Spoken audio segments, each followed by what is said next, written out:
It's Red Eye Radio.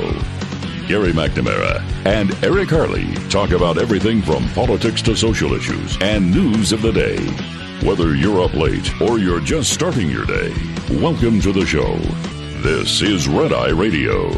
All across America and around the world, we're Red Eye Radio. I'm Gary McNamara. He's Eric Harley. Good morning. Thank you for being here. Just like the listener who said, oh, I think Mike Huckabee would make a great head of the RNC. Look, I don't need anybody who's going to put me to sleep without his sleep aid that he sells with Larry Gatlin. Yeah, look, it is about energy, and there has to be new energy inside the party. Yeah, by the way, I like Mike Huckabee a lot. Yeah. I mean, I think he isn't what the Republican Party needs right now. He used to be a colleague of ours. Well, here's the thing. If you're looking for leadership, don't look to the bass player.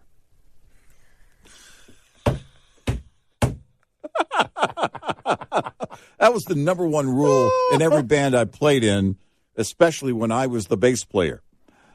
Yeah. Is it true you never get the chicks? The bass player never gets that's what, you know. No, that wasn't true. I always had a girlfriend. Then I mean the groupies. What you said because you implied plural. None of them did. Well, that's right. You're more heavy metal. Well, the thing is that in a small town, I mean, everybody always had a girlfriend or boyfriend. You know, that's the way it worked. It wasn't a groupie thing. Our groupies, we had friends that came out to see us. That's the closest we ever got to groupies. And by the way, when it comes to groupies, ew. Seriously.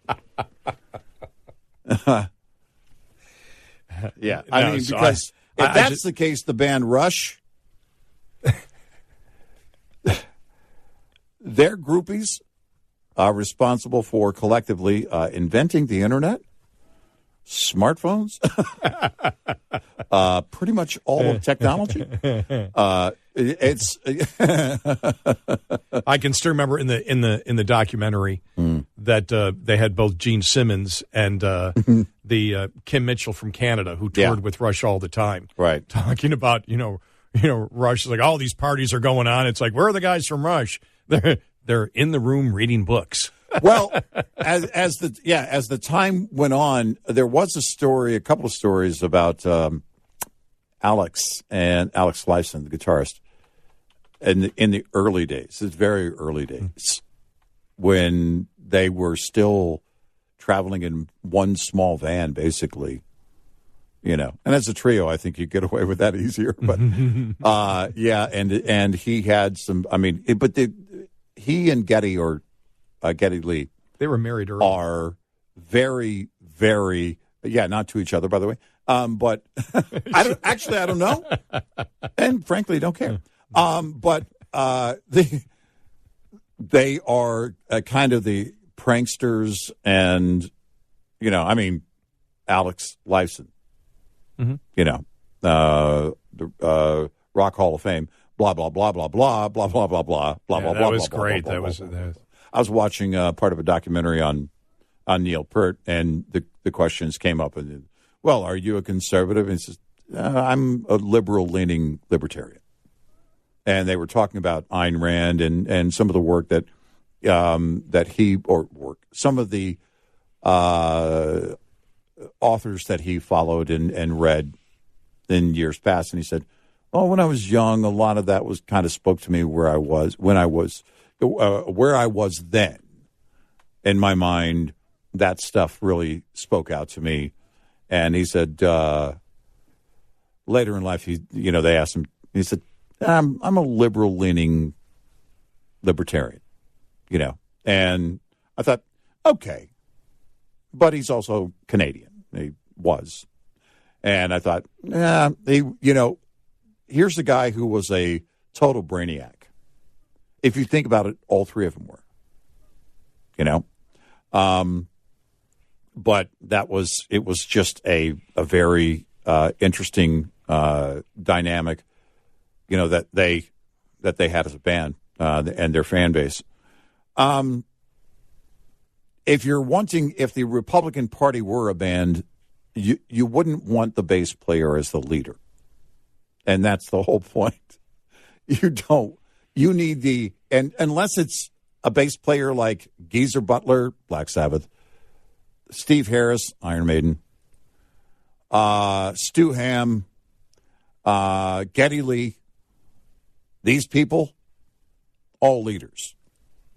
Billy Sheehan, all leaders. But not a Mike Huckabee as a bass player. I just have to, because Neil Peart saying liberal libertarian. Mm-hmm. Explain that to me. It's a lot of liberals say I'm more of a libertarian. Yeah, I don't know of. Yeah, you're either a liberal or you're not. Yeah, I don't know of a liberal libertarian. I remember there was a talk show host, very gracious person that when I was working with him, and it was on the air. We were on the air together one time. The crossover, and one of the sweetest people I ever met, and helped me in my career and everything else. But he always, he'd tell me, I'm a liberal libertarian. And this goes back 30 years ago. And I'd say, there is no such thing. And later on in his career, he was he dropped the libertarian. He was as liberal as you can get. Now, yeah. I don't believe that with Neil Peart. I think Neil Peart probably was more conservative. You don't read Ayn Rand. He said that when he was young. He said those are the things Ayn Rand really, really kind of spoke to me when I was young in that stage. Look, and he can't implied that later in life he was not. That he's what? Was not a conservative. Okay. Well, here's the point. If you do believe in the autonomy of the individual, odds are you're not a true liberal. Yeah, I don't know. He would have to break that down. Yeah, I just have never met anybody, because I met a number of people. I think who said that? Didn't John Lovett say that one time? Also, I think. It was, remember they were taxing him it was the comedy club or something that he had, and he was just furious about the taxes, and I thought he had said he was a liberal libertarian at that point, and I just went, I don't know what that means unless they justify it by saying, I'm a libertarian and on everything, and so abortion should be legal. Or the government should stay out of abortion or whatever. On a number of social issues, I leave that to the individual or something. I don't know. It would be, the socially liberal, but I don't know in 2022 how anybody today would be able to get away with that. But I could see them saying, because here's what a lot of people. Liberal has changed from 30 years ago to now. That's exactly what I meant. A lot of people would try and get away with that and say, because I think they just wanted to basically not get in the discussion, but they would throw out the just live and let live. Okay, I get it, but there are the issues of today that the left brings up, and you either agree or disagree. And that's the way it is. So if you want to say I'm social liberal, well, in 2022, you've got to get a lot more involved in terms of defining yourself of where you stand on an issue. Not that a musician or an actor or anybody else is required to do that, but if you are stating that this is what I am politically or how I believe and where I fit in a society, then I think there's a lot more that's required today. If you go back to the late 60s, early 70s, I think I don't know if you get into the minutiae of the issues, but I think that the general interpretation, for example, when you look at the typical hippie, at that point, who would consider themselves liberal, but they had no trust in the government at all, none. And they did want the government to stay out of a ton of different things. Now, what they would have thought of the modern welfare system today and the debt and all that is another discussion that we're never going to have because all the hippies have turned conservative. No, but Yeah. but back then you can at least make the argument they were thinking. We knew they didn't trust government. Today's liberal insists that government control everything, including censor, as we were seeing. It's censoring and speech. Yeah, and we see it, and it's the mainstay of the Democratic Party. Liberals today have moved from, if you want to say when it comes to not trusting the government, have moved from not trusting the government to actually having more of a mindset of a fascist government controlling speech that they don't like. I mean, it's been a complete reversal. So, yeah, when you look at it that way, because the definition of liberal has changed so drastically over a period of 30 to 40 to 50 years, what somebody said back then might have been more true than it could possibly be now. I mean, this interview was done closer to the end of his life, so and maybe the things that happened in his life had him basically, I don't know, considering different things based on his experience. It's hard to know. I'm always, one of the reasons that rock is dead is because if you buy into the socialist agenda, that sort of, to me, takes away completely what rock music did to me, which rock music to me was always about freedom and the autonomy and freedom of the individual to do the things that to me, that was the rebellion of that was the one thing that came out of the 60s. A lot of it didn't stick with me because, responsibility, obligations, and understanding that there's no such thing as free love. Everything has a cost to it. But not trusting government, being very wary of government, understanding. I mean, the Bill of Rights, is something that, because our Constitution is based on the fact of, the rights of the individual, and also the responsibility that goes along with it as part of part of how I was raised, because it's not just the rights, it's that there's a responsibility that comes with those rights. But those rights are the things that dictate, the autonomy of the individual. And if you believe in the autonomy of the individual, if that's what's most important, which you have to have those rights in order to have that autonomy, it's very tough to call yourself a libertarian or a conservative if you don't believe that. And today's liberal does not believe. Today's Democrat in the party, there are maybe Democratic voters, but the way they voted, when we see right now, everything about autonomy of the individual is not what the Democratic Party stands for. You look at Warnock. The people of Georgia voted against their best self-interest on the issues. Yeah. And when it comes to the autonomy of the individual, nope. They voted the opposite of that. So, whatever. Discuss. But to wrap it up, that's a no on Mike Huckabee.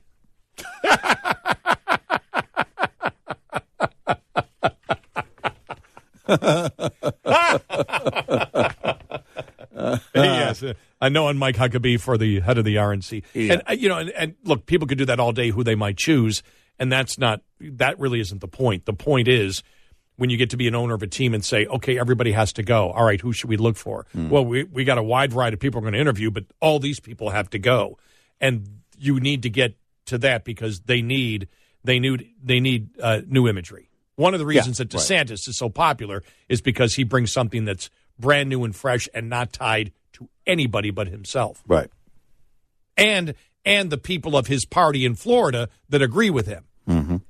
You look at it and you could say DeSantis is the leader of the Republican Party in Florida. Oh, and they wish him to be that. It may be more of an image than than actual substance, but imagery in politics is everything. Right. I would say that most Republicans in Florida would want a DeSantis endorsement. Oh, yeah. Yeah. And he earned it. Yep. It wasn't an anointing. 866-90-RED-EYE. Electrical systems are one of the most common causes of winter breakdowns. So when your batteries talk, It's important you listen. Know the warning signs that could indicate your electrical system needs attention to help avoid getting stuck out in the cold this winter. Keep an eye out for lights that are dim, as this is an early warning sign that your alternator is degrading and near the end of its life cycle. Lights that are brighter than normal, on the other hand, can indicate your alternator is overcharging. You should immediately get a full electrical system check if you notice either of these warning signs. This report brought to you by Lubrifiner, engineering filters that are built to do more for heavy-duty fleets since 1996.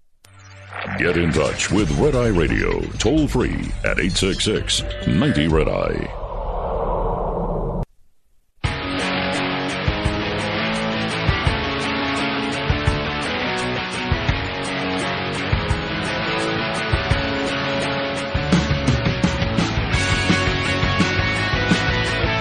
It's Red Eye Radio. He's Eric Carly, and I'm Gary McNamara, 866-90-RED-EYE. All right.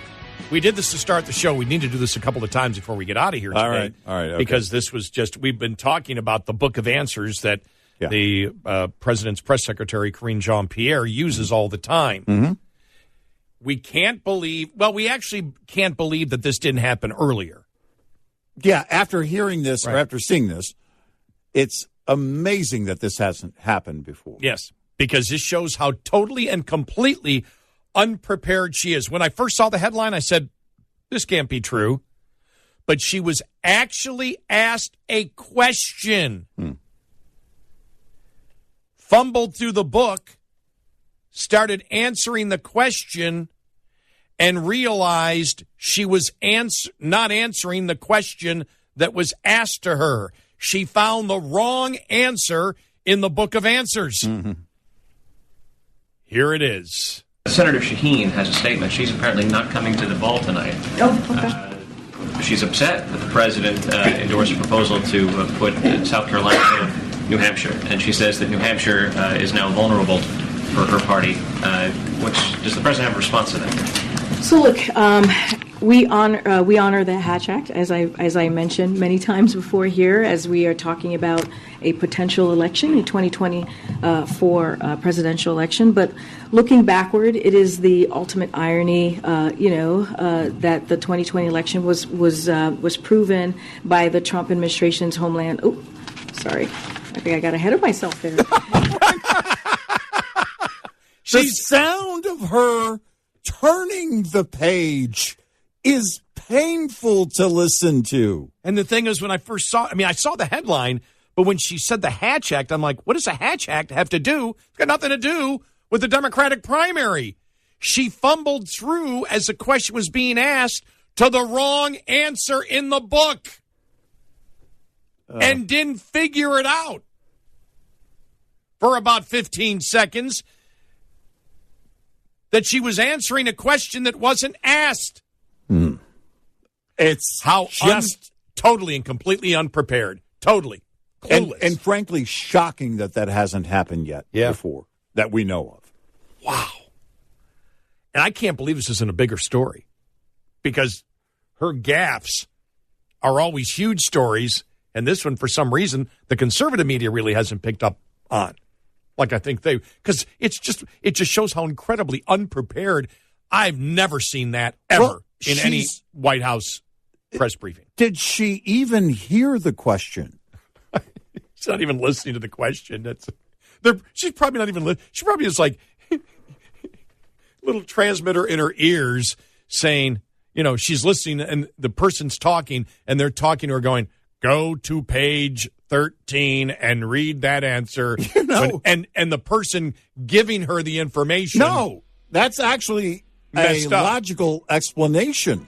And I said the other day, look, why not have somebody in control of an iPad or something in front of her where they could just type the answer out or give it to her as someone is asking the question. She just looks down and reads and doesn't have to thumb through pages. Wow.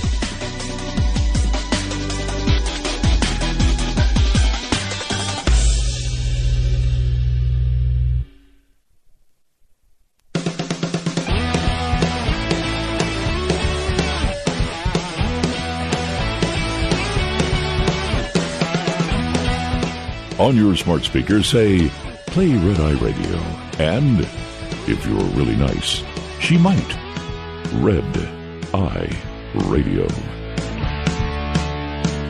And he's Eric Carly, and I'm Gary McNamara, 866-90-RED-EYE. I'm just going through here.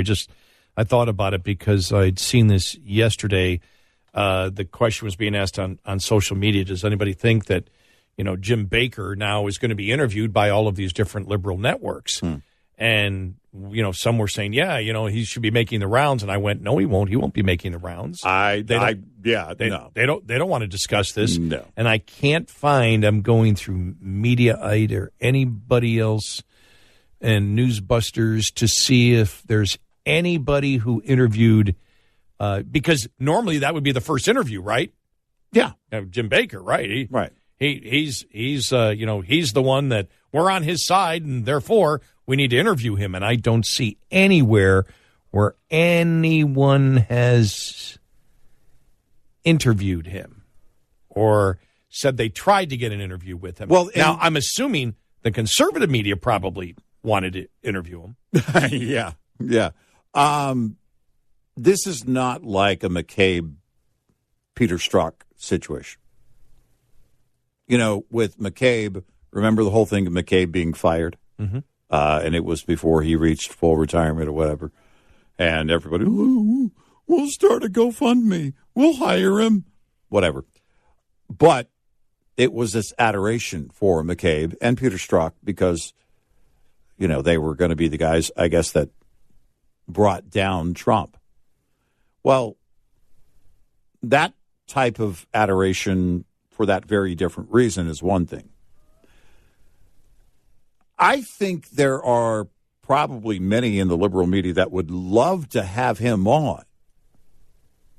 But if I were his advisor, which I am not, if I were his advisor, you stay away from media interviews until further notice. This is not the time to be getting into this whole thing because we're still, as much as we have learned, we're still scratching the surface, I believe, on the massive iceberg that is beneath. And that will be all this stuff that will be learned with whatever new Twitter data comes out and whatever the House GOP does with it starting in January is going to be huge. But I think also the media on the right and people like Jonathan Turley who are able to get the Twitter files and break things down, Andrew McCarthy and individuals that might take this on, this is going to reveal a lot. But it is not the same scenario of an Andrew McCabe, or a Peter Strzok, who now are all over the liberal channels.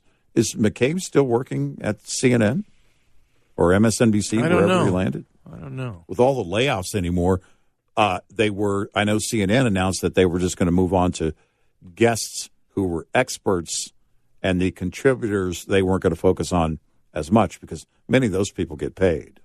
You get paid a salary for being a contributor, but not as a guest. So that was part of the layoffs. I don't know who that applies to, but it's not the same type of scenario. McCabe can just go on and profess his innocence, and nobody cares about finding Does the Clapper truth. or Brennan go on anymore? I have not seen either one of them. I'm assuming occasionally maybe Brennan does on CNN, but frankly, I would think you and I would see that. Yeah. Our friend Kevin Tober or anybody over at Newsbusters might be able to fill us in on that. But I haven't seen Brennan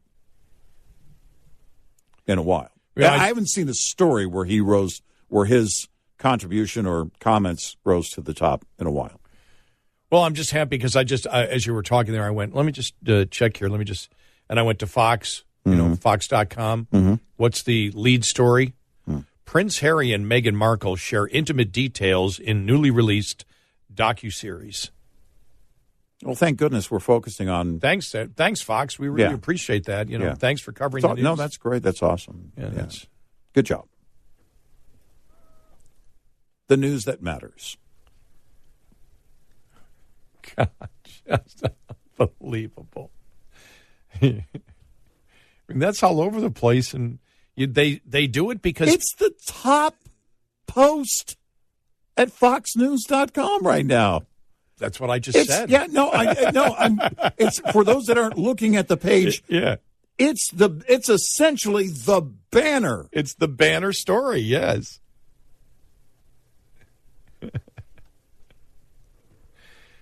It's the banner story. Yeah. I don't want anybody ever complaining about what we do or don't do on this show again. Ever. Shut up.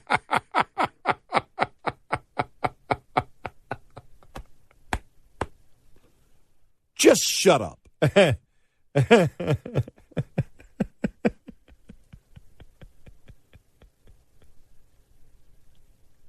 Nobody ever cared. Nobody ever cared about that. How does that... Okay, here's my question. How much is the royal family paying Fox News? Pay for play? Because you would... Pay for print? You would have to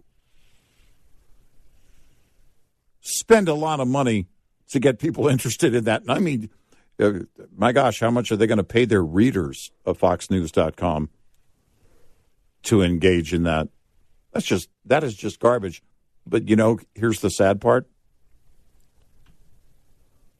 The reason they do it. People are reading it. Because they know people click. Yeah. Yeah. Which is why I said, don't ever complain about anything we do or don't do. If you're one of those people, just stop. I don't want to hear about it. Wow. Things that matter. Gee, I wonder how Democrats keep winning elections.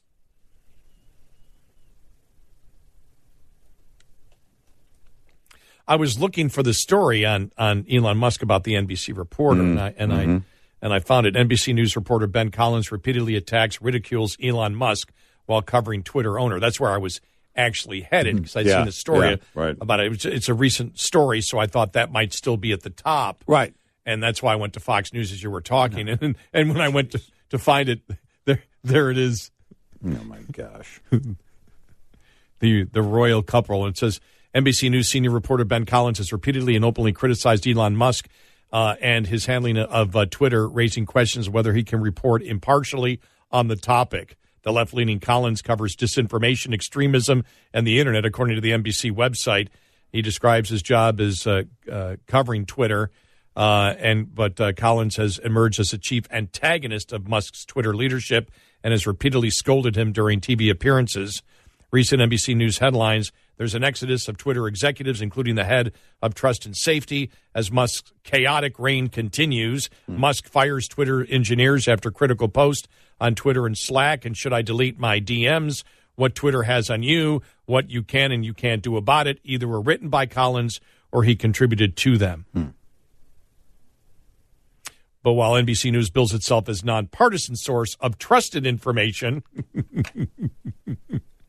Collins hasn't bothered to hide his disdain for Musk, who's poking at the media, digs at political correctnesses, and going after everybody has made him into a villain on the left. On Tuesday night, Collins mocked him for declaring he recently found out Twitter hired a former FBI attorney to serve as in-house counsel before he purchased the tech giant. The scandal here is that Elon Musk discovered who was his company's deputy general counsel was 6 weeks after he purchased it. So you see what they're doing. Mm-hmm. They will not discuss what's going on at Twitter. And what has happened at Twitter. They won't discuss the substance of what was released. They will attack And by the way, I expected there was going to be tons of layoffs.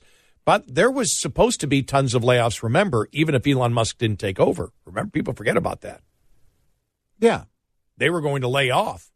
They were losing money. I mean, that's the whole point, is that it wasn't And good, so, of course, it's going to be chaotic when he buys it because he disagrees with what they've been doing. So that's like a duh. Mm-hmm. But Collins is trying to make that the story, that he's a completely incompetent leader. Mm-hmm. But he will not address the actual things that have come out from what? And that from narrative, what we've seen in the Twitter files. Yeah, that narrative, by the way, of him, this guy is clueless. He has no idea what he's doing. That's funny. Wasn't too long ago. He was the world's smartest man, according to you guys. And this is, the point is that and he may be one of the first to tell you, when it comes to social media, I really didn't know, but going in, resetting algorithms or whatever, any of that, he's got experience and he can find the people to do it. But all of that is a sideshow of how he's going to do it. The question is, what is going to happen as a result of him going in and reworking the company? Well, the first thing that the biggest thing he wanted to talk about was an open and transparent Look policy. at this. Look at this here. You want gaslighting? Here, Elon Musk paid. Here's the quote from Collins. Elon Musk paid $44 billion to discover what we already knew. Content moderation is messy and involves whole teams of people with a range of viewpoints trying to appease different political factions. Collins wrote in one tweet. Another tweet said, what Elon Musk's Twitter files have revealed so far is that content moderation at Twitter was being decided by a team of people with differing viewpoints. Now it's being decided by the richest man on earth with an axe to grind against one political party. A true scandal, end of quote. That's gaslighting. Because it's blatantly false across the board. Yeah. There might have been people that had differing viewpoints, as you see in there, but only one viewpoint was represented in the end, and drove decisions, right, and changes and policy, right, and all of it was disinformation. Yes, that's what Collins won't touch.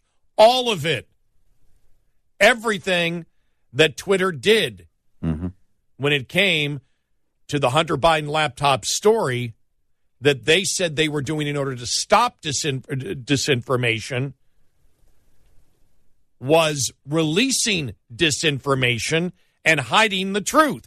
Collins conveniently ignores that. Yeah, it's a lie. The way he portrayed it is not how it was.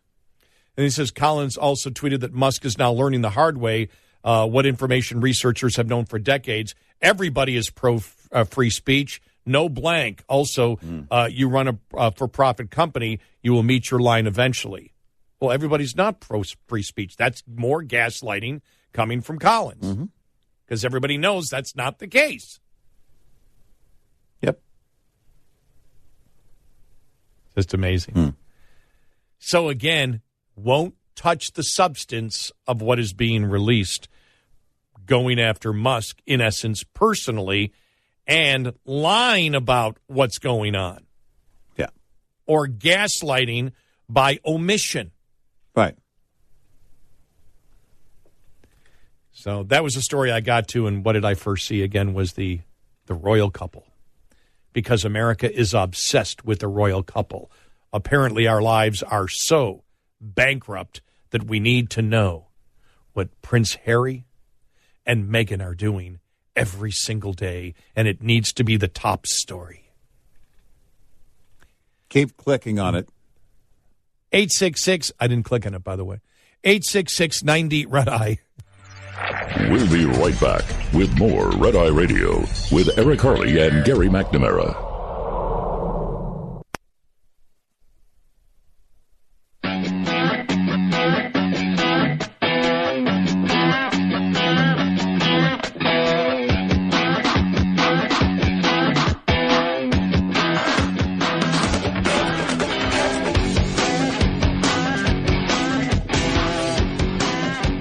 It's Red Eye Radio. He is Eric Carly, and I'm Gary McNamara, 866-90 Red Eye.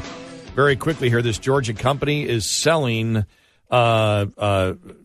Christmas wrapping at double the rate of last year's sales. Double the rate for this Christmas wrapping. Okay. It's Wow. special Let's Go Brandon Christmas wrapping. All right. There you go. Yeah, so... Well, all right. I don't do much wrapping these days. I do. Well, Yeah. actually, Amazon does for a couple of bucks. It's, Yeah, exactly. Just have somebody else do it and send it. Good luck.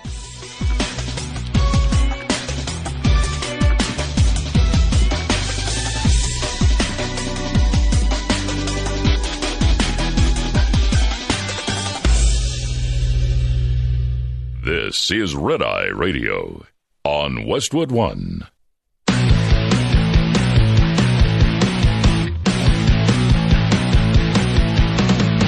Now, it's Red Eye Radio.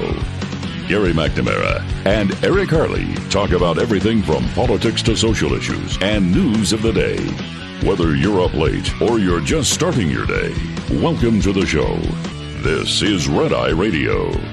all across America and around the planet, 866-90 Red Eye. We're Red Eye Radio.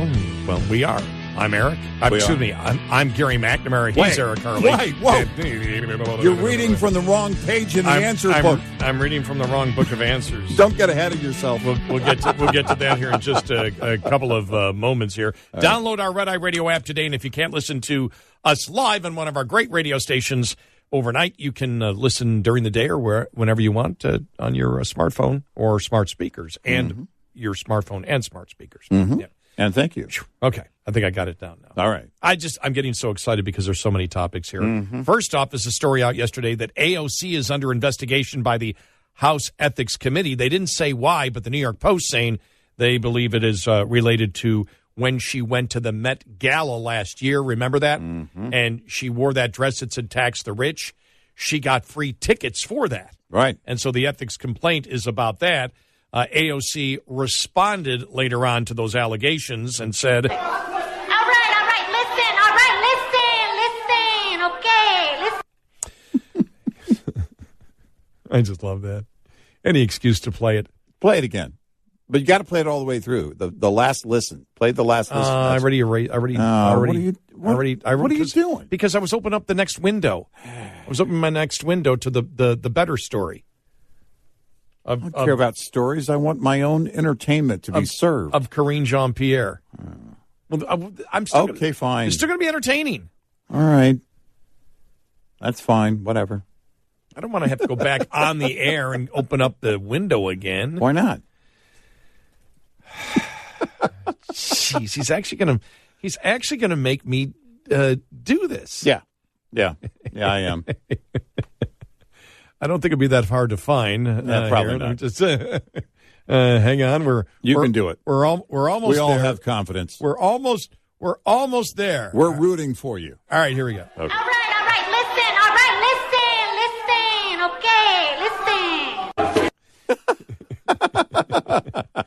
And then the next part of it is, remember, this was her own supporters calling her out. Listen to this here. You can just hear all the screaming. Here we go.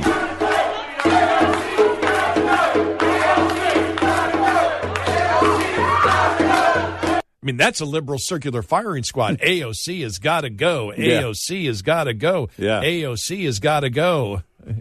Wow. And now being investigated in the from the House Ethics Committee. Yep.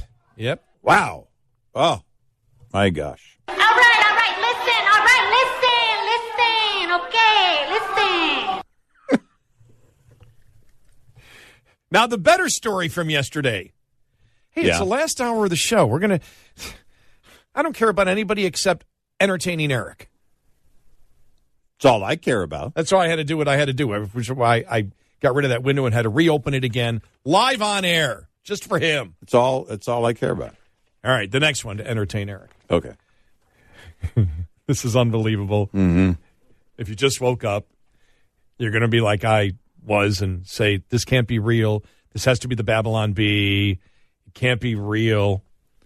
There's the headline. Karine Jean-Pierre reads wrong answer during her press briefing. Now, if you've been a long-time or short-time listener to this show, you know we've been talking about the White House press secretary and her book of answers. The book of answers. And how she uses it, and she will, as the question's being asked, she is thumbing through trying to find the right answer. Yeah. Well, on Monday, she blew it. She read the wrong answer. I can't believe this didn't make major news. This is shocking that this didn't happen, that this hasn't happened before. Here we go. You ready? All right. All right. Here we go. Senator Shaheen has a statement. She's apparently not coming to the ball tonight. Oh, okay. She's upset that the president endorsed a proposal to put South Carolina ahead of New Hampshire, and she says that New Hampshire is now vulnerable for her party. Does the president have a response to that? So look, we honor the Hatch Act, as I mentioned many times before here, as we are talking about a potential election, a 2024 presidential election. But looking backward, it is the ultimate irony, that the 2020 election was proven by the Trump administration's Homeland. Oh, sorry. I think I got ahead of myself there. And you start wondering because he's talking about the story about the Democrats and that's horrible, and moving the first primary to South Carolina, and so the senator's upset, not going to the president's ball. My gosh! And so her answer starts out with the Hatch Act. So I'm listening to this, going, what does the Hatch Act have to do with the primary? And then she gets to the 2020 election and Trump's Homeland Security Department. And at that point, I'm like, I have no idea where she's going here. Oh, wrong answer. Yeah. I looked at the wrong answer. I flipped through the binder. I went a page too far. You know, what's really horrible, too, How is that embarrassing. You can hear her in that audio we just played turning the pages. Not only have they not fixed this, it's just getting progressively worse, and I didn't think it could. I know. And you and I actually talked about this earlier and said, how does that happen? How do you start? It means you're completely unprepared. You can't answer any She has question no idea what she's doing. without the book. You have no idea what you're doing. Completely unqualified. It really is horrible. But it's almost as if she has some kind of, a microphone in her ear, and she's not listening to the question, and somebody else backstage is, and as the question's being answered, they're saying, go to page 13, go to page 13, go to page. So she's not even paying attention because you see when the questions are always being asked, she starts flipping through and she's looking down. And I've always thought to myself, well, she's not really listening to the question because her mind is focused on finding the answer. But it's almost as if they gave her the wrong page, and so she just read it. That's almost as bad as anything Biden has done when he's read stuff on the teleprompter, which isn't the text that you're supposed to read. No, I mean, it really is horrible. Because what they did is they set up a process for her because she was not knowledgeable on the issues and the administration's position on the issues. So they set up the book of answers. Listen, they ask you about this, turn to this page and read. Can you do that? Mm-hmm. Are you sure you can do that? Mm-hmm. We're not so sure you can do that. I know how to read. I mean,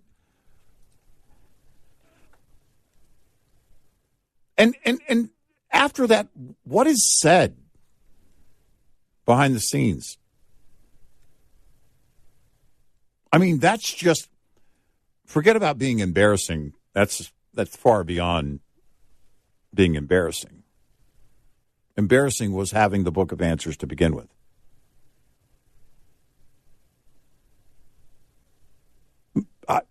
Does she even know what the Hatch Act is? She clearly didn't even know what the question pertained to. And that's a great point. Because as soon as you get to the Hatch Act, you say, well, this has got nothing to do with the question that's been asked. And it's not that hard. Right.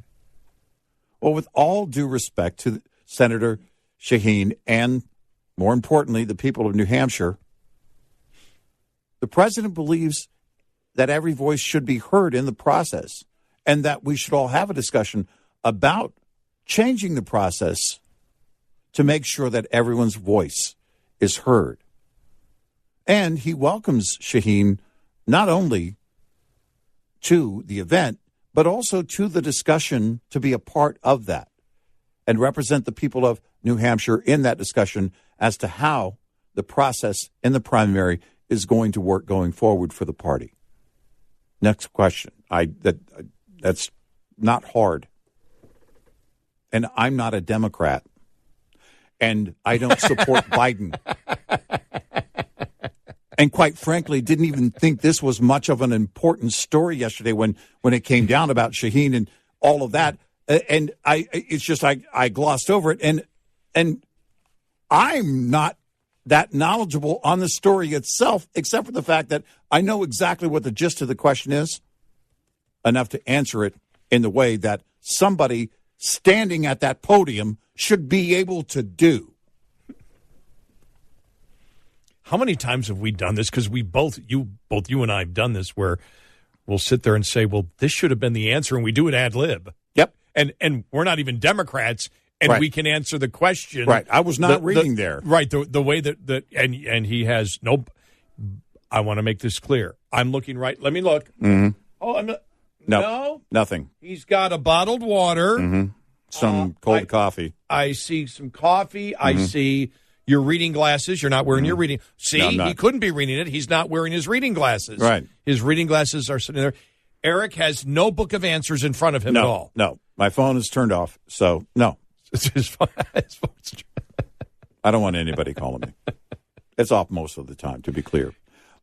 Completely and totally incompetent. No, that's. I mean, you could get somebody out of junior high. Oh, easy. That could do a better job. I mean, seriously, just point in any direction inside the Beltway, and pull somebody in and put them at that podium, and they could do the job and do it a lot better.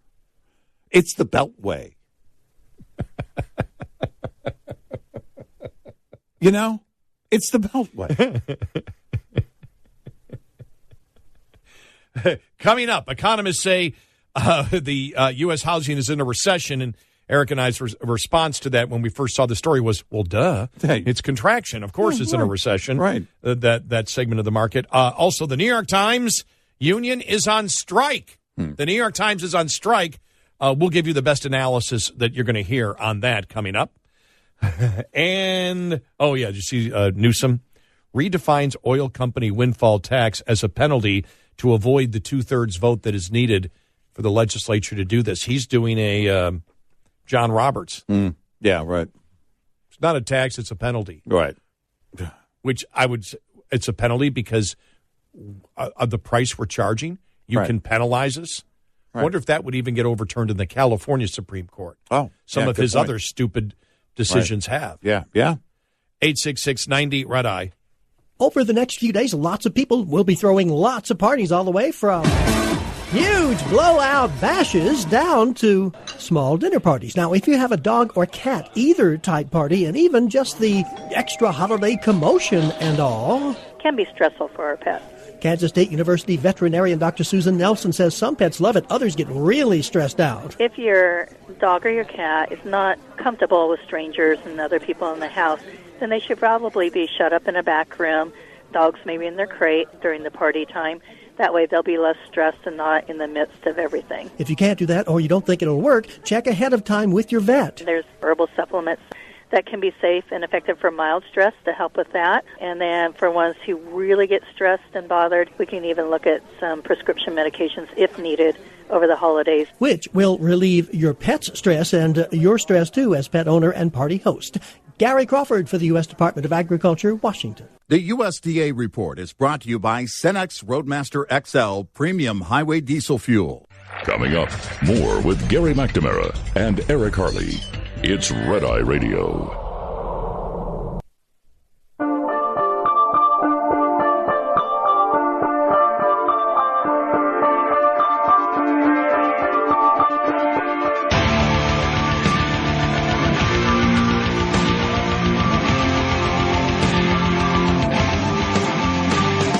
It's Red Eye Radio. He's Eric Harley, and I'm Gary McNamara, 86690 Red Eye. So here's the headline. New York, not in the New York Times, though.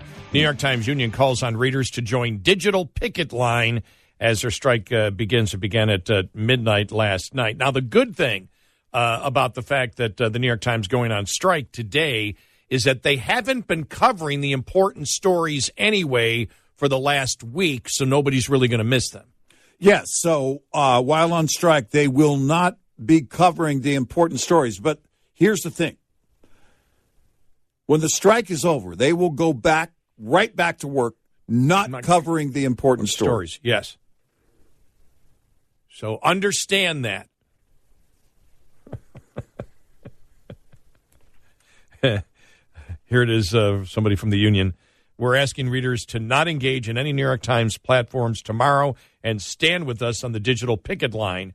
Read local news, listen to public radio, make something from a cookbook, break your Wordle streak. I'm going to go to their website and just start sharing everything. Don't engage. Look, I'm engaging.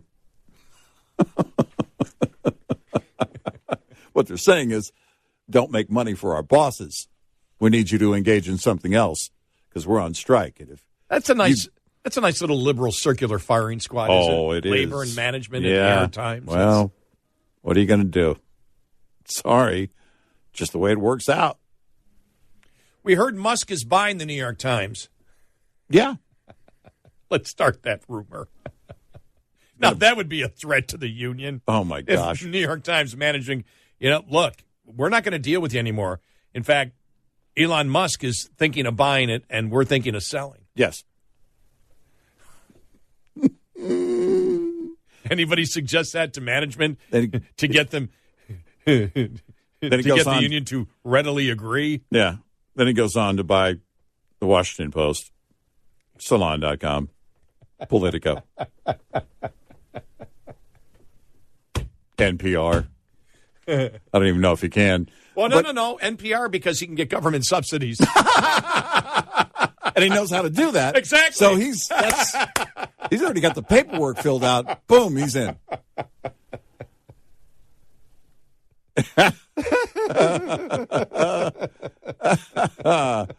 I love it. Yeah. Oh, my. Yeah, that's so much fun. I'm sorry. I just love it. Man, I wonder what the New York Times files would look like.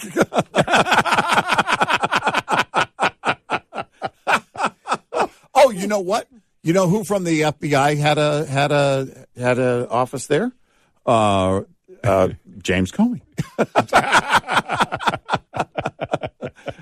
Why does this office door say James Comey? Yeah. Wow. Oh my gosh. Now, are they still angry? Weren't they angry a month or so ago because New York Times wanted them back to work, like at work for a certain amount of time? Wasn't that one of the big things? Yep.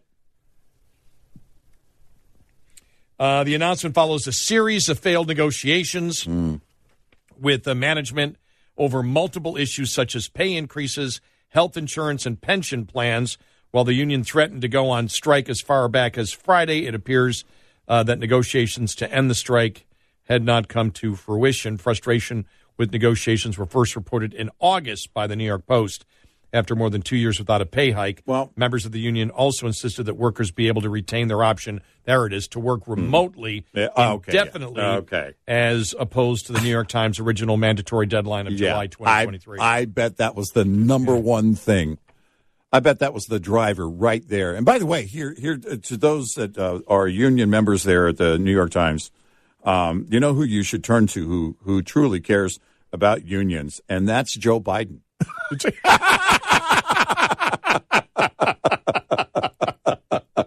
He'll settle this once and for all. Wait a minute. Biden will support the union if you go all digital, but as you continue to have a paper that kills trees, nope.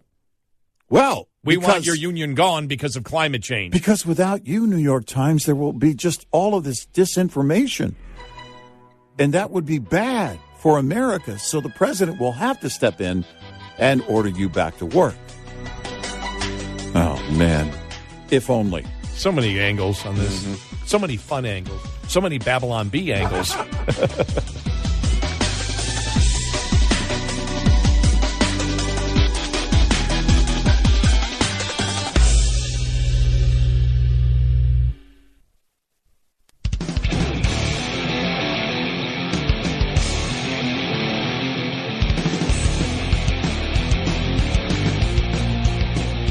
Don't even ask about the extra E. Call in during the show.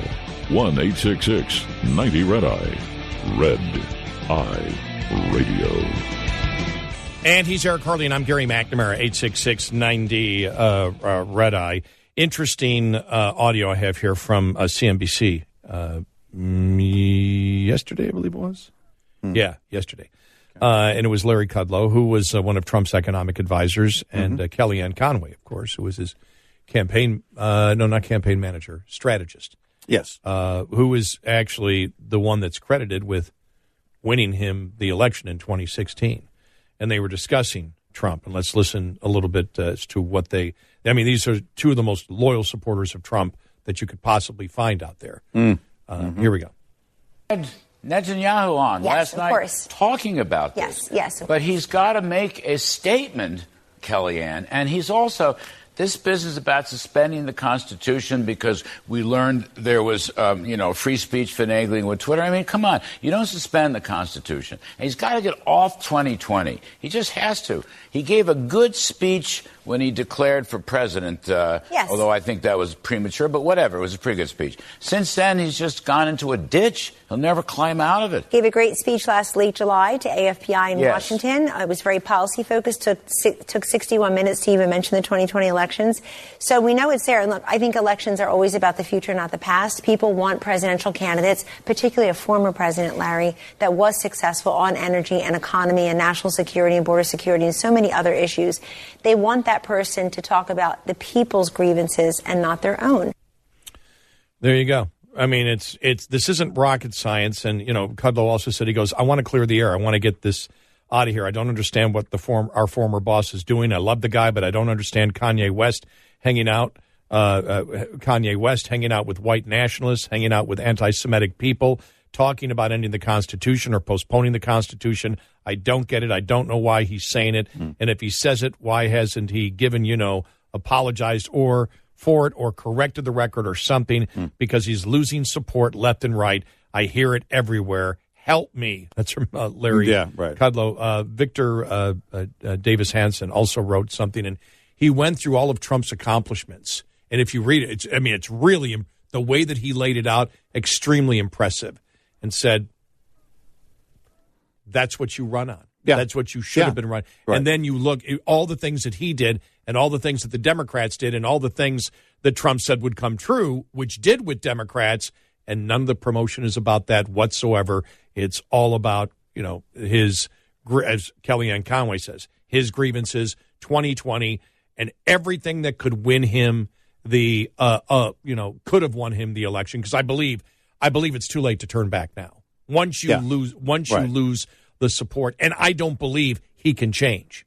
Trump doesn't have the ability to focus now. He just doesn't. Right. He can focus for short periods of time. He can stay for one speech on a teleprompter, but there is no one guiding him anymore. There isn't. People forget that Kellyanne Conway was the one that told him in 2016, stop saying the election's rigged when it hasn't happened yet. You sound like you've lost already. And you can't You can't keep that up. But it's, it's all of this, honestly, it reeks of just going to battle with everyone around you. That's the problem, is that during his time as president, we were saying, look, don't engage. You don't have to. You can control the conversation. But it's clear he prefers to engage. And because that's what he does most often. And it's the back and forth that people are basically tired of. And it's not just engaging with the opposition. That's one thing. You can do that when we're talking about the actual political opposition. But you can't do that when it's people who are or were at one time on your side. But, rebuilding it and going back, it has been, it would be nearly unprecedented, certainly in modern times, for a president to come back after losing and then winning again. In modern times, it's unheard of. Now you add everything to it, and, with impeachment, and I know they were bogus. Second impeachment, yep, also bogus. And everything else surrounding it. And you've got a trainload of baggage that you're carrying on to bring back this whole comeback team. And that's what it takes. I guess the question is, does he understand that he can't do this alone? Victor Davis Hanson's article, does Trump really want to be president again? And goes through everything that the Democrats have done that Trump could use, everything that Trump did that he could use. It's like he just doesn't seem to care about any of it. It just doesn't matter. It doesn't matter to him. And he goes, he's, the last couple of weeks, it's descending into Twitter madness is what he calls it. Right. And it's true because not every single day, but every couple of days, you're like, shut up. Mm-hmm. If you're his campaign, if you were part of his campaign, you're saying, shut up, stop it. You had this back then, but once you start losing it, and this has been for a while, he's descended, I won't say into Twitter madness because it's not Twitter anymore, but social media madness, and it just doesn't make you just look at. I don't think he can reverse it. Well, because I don't see how he can reverse it. The difference is, I don't think he wants to reverse it. The difference is that when it's the difference between like engaging in everybody that would leave a comment, if you engage with everybody that left a comment on social media, versus answering a question from an interviewer, right? Mm-hmm. Because if you're going to get into that, then it's always going to be loud. And by the way, most often is not going to be useful. None of that behavior is useful. In fact, it's quite the opposite. It's damaging. I don't know where you go in 23. No, and that's, like I said, I don't see any reversal on it. I think Trump probably is in a place where he doesn't have trusted advisors or advisors that he will listen to anymore. They're all gone. Nobody really wants to serve with him again. Mm-hmm. We've talked about this before, that in politics, the one thing, we talk about the liberalism and the victim oppressor mentality. Mm-hmm. But if you look at the Democrats, for all of their faults on the issues, they stay together. Yeah. They stay together, united, and you're talking about a party where the liberal circular firing squad is consistently going on. Mm-hmm. They're contradicting each other. Mm-hmm. They're attacking, each other. But their narrative is the same. but the narrative is the same, and they stick together on the votes. They are united. And they don't win on the issues. No, they lose on the issues. Their right. narrative is empty, and it's most often, in fact, always, to some extent, built with lies. But the message, they win. But the message is consistent from everyone all the time. Yep. Well, most everyone all the time. Mm-hmm. You do have Joe Manchin. Who, now that Warnock won and got to 51, Joe Manchin can go sit down again. Yeah. So, and by the way, and we said this earlier, this isn't just about Trump. I don't see McConnell as somebody who wishes to unite the party. No, I agree. In fact, I was thinking about, you mentioned earlier when Newt Gingrich said, back in the day, it was time for him to move on. Look, it's time for somebody else. I was actually, and I don't know why, sometimes, perfectly sober, but it's just in the back, maybe it's just wishful thinking. But in the back of my mind, I almost halfway expected that McConnell would come out after the Georgia runoff and say, listen, I think it's time for new leadership in the Senate for our party. And so I'm going to step down and the party will choose new leadership. But he's not going to stay senator without keeping his position. I don't think he is. I do believe he's close to retirement, but I don't think it's going to happen now. Right. And that's because you have everybody worried about their territory. Mm-hmm. The Republicans have their own little tribalism going on. Mm-hmm. And it's not just one person. It's time for McConnell to go.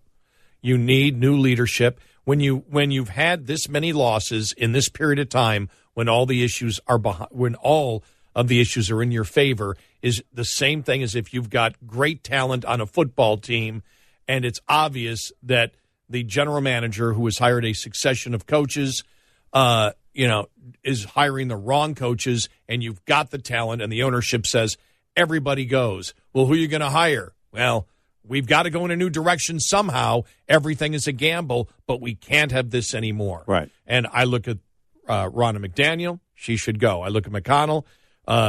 He should go. Trump, I don't see him going anywhere. I don't see.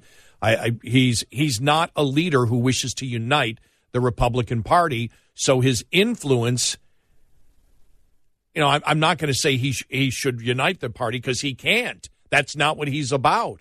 He was never about that. Mm-hmm. In fact, him running was about. In fact, he promised. I was going to say his campaign promise in 2016. Right, but eventually was about the swamp. Eventually, you have to unite as a party to focus on those 5, 6, 7 things that the American public, by landslide numbers, agrees with you. And you've got to suck it up a little bit and say everything for the team. I've got to give up my little ego. I've got to give up my little territory that I have for the betterment of the party, for the betterment of the country. Because I wouldn't, if I was in Congress and you were in Congress, and I bet you most of our listeners, if they were in Congress, they wouldn't care about it. Their whole thing is, look, I'm willing to compromise a little bit, but I want to move these 5 or 6 things where we have landslide numbers. We need to focus on that and promote that, and we all agree with that, and we move the country 70% in our direction. And the other 30% we can argue about, and maybe we won't win that. But the most important stuff will win, but we've got to be united, and you've got to find somebody to unite the party. Trump can't do it. McConnell can't do it. I think because of the losses, even though McCarthy and all likely is going to stay, I think they need new leadership there. And Ronna McDaniel, I think, needs to go. Mm-hmm. You have to. You can't lose and continue with the same people. You can't. No, you can't. And it seems none of them have the interest or the will to unite the party. Nope. 866-90-RED-EYE. Lines open for your calls. 866-90-RED-EYE on Red Eye Radio.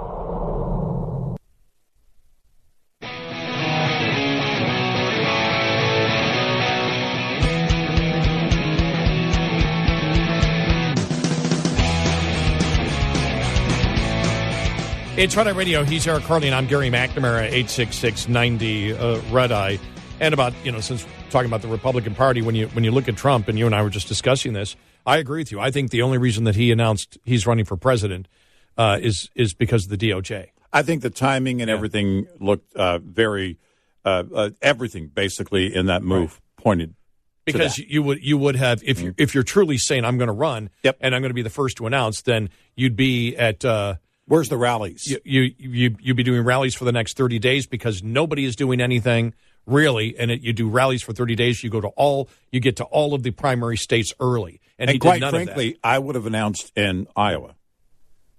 I mean, just symbolic, the center of the country, whatever. That's where you announce. I wouldn't have announced anywhere near my home. I just wouldn't have.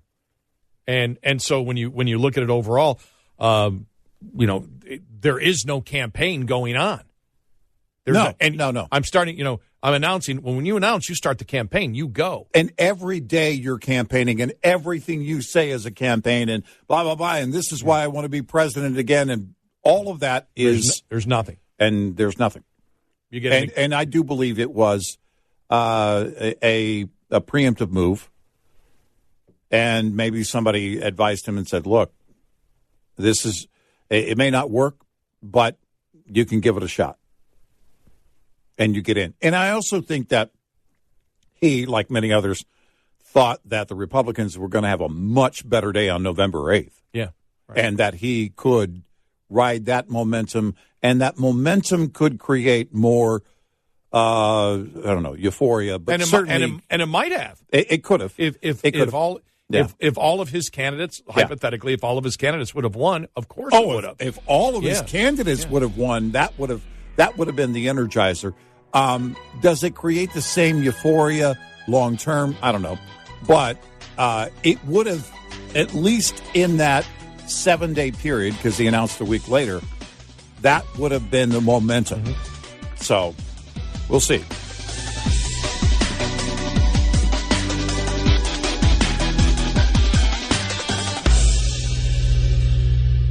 This is Red Eye Radio on Westwood One.